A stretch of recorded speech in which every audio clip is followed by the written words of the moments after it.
It's been several months since the United States have given any kind of military support, a military package to Ukraine, and it's definitely showing on the front lines. If you recall, Ukraine had to give up Avdiivka because they were running low on ammunition. And you're probably saying, but wait a minute, didn't other countries give ammunition to Ukraine? And yeah, they have. But the United States had given weapons and ammunition.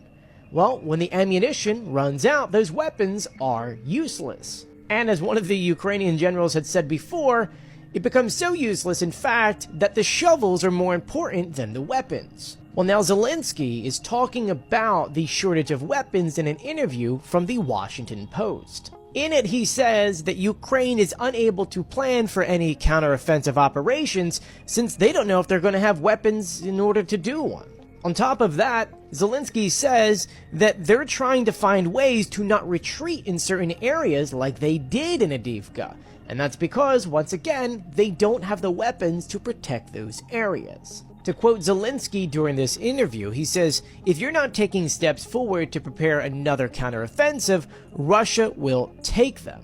Adding that, quote, "That's what we learned in this war. If you don't do it, Russia will do it." And to give you an idea of what the United States had been providing, we know they're providing 155mm shells, Patriot missiles, air defense missiles, and jammers. Now imagine what would happen if in 4 months down the line, Ukraine doesn't have any of that. What would stop Russia from moving forward? Nothing.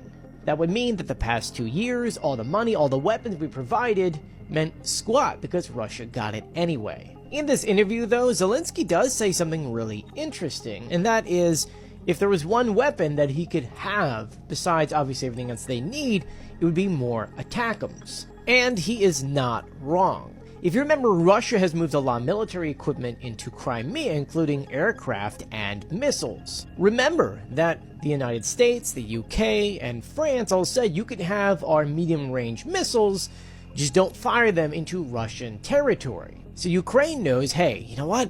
We can take down a lot of the Russian threat by attacking these positions in Crimea, but we need more missiles, more ATACMS, more Scalps, more Storm Shadows. And now with the announcement that Russia is placing launchers for some of their biggest missiles in Crimea, Ukraine figures if we can take down all of that, that could save the Ukrainian energy sector because, as you know, Russia is attacking all of that. And will save tons of innocent lives because Russia loves also to attack residential buildings because why not? They just like doing that. And you can tell that Zelensky is getting very angry with Johnson and our politicians here in the US. He stressed that the politics or the bickering in Washington was causing Ukraine's ability to fight to kind of be on the back burner. And that, quote, "We can't waste time anymore. Ukraine can't be a political issue between the parties, because if Ukraine fails, Putin will divide the world." And once again, he is not wrong. I do have to say, though, there have been rumors that on April 9th, some kind of discussion on Ukrainian aid will hit the House floor. We really don't know what that is at this time. Johnson has been teasing that it would be some kind of loan or payback. We also don't know if that's even true yet. But what is true, the longer we wait to get any kind of aid to Ukraine, the worse it's going to be for the world, the more money it's going to cost. Let me know what you think about this in the comment section below, and be sure to follow me for more.